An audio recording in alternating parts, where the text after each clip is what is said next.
let's just start with the A. The A for me of coaching, and these could be thought of as three systems that every coach needs to have an effective practice. And the first system you need is to have a big A agenda. If you're a professional coach, most likely you help a certain group of people solve a certain problem. You help them get from wherever they're at to where they want to go, and you already know where they want to go. And you know the path to some extent. You know the competencies, you know the resources they need. You've already put together what I've heard you call, I think, the big A agenda. What is it they're trying to accomplish? Yeah, and this agenda, you could kind of think of it as like an overlap. Like you have an agenda that you bring in terms of the people you help, and then people that don't have that agenda, they don't fit. So you're not going to coach them. But the people who do have that agenda are going to fit, and they're going to want to work with you.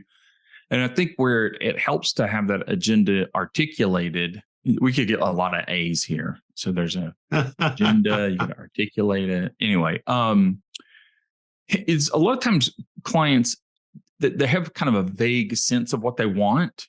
And it's not until they hear you say it that they're like, that makes sense. You kind of put words to what I was thinking. Or now a lot of times they don't give you credit for it. They're not like, oh, wow, you said that so great.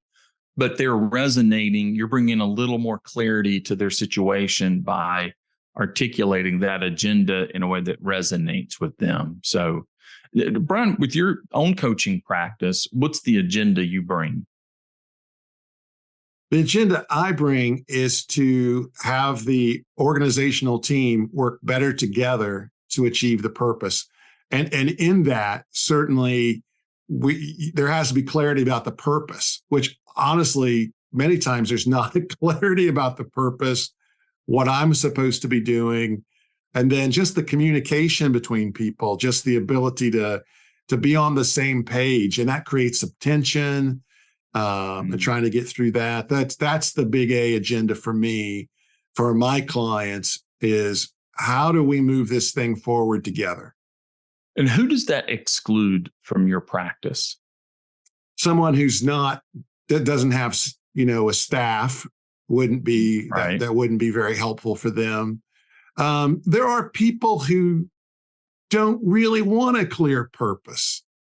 They just want to tread water. They just want to go through the motions. And so hopefully I don't attract those people. I'm not interested in helping them either.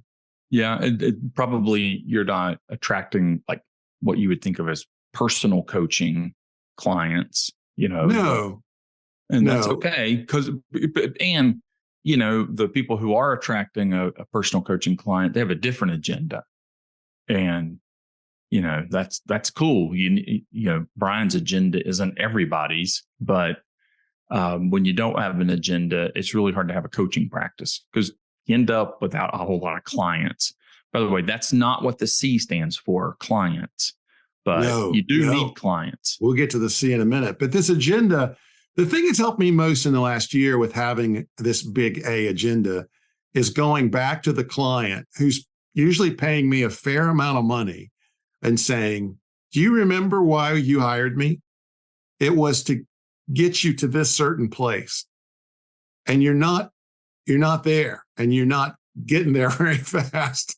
And I, if nothing else, I just want to bring back to you what you said you wanted. I find that to be so helpful with this big A agenda, because coaching can easily turn into, and even what it is, on a general basis is, what do you want to talk about today? I don't know. I don't know. Right. Here's what I've been thinking about. Like, no, you said you wanted to go from here to there. Do you still want to go there? Be sure and subscribe so you don't miss any of our great content.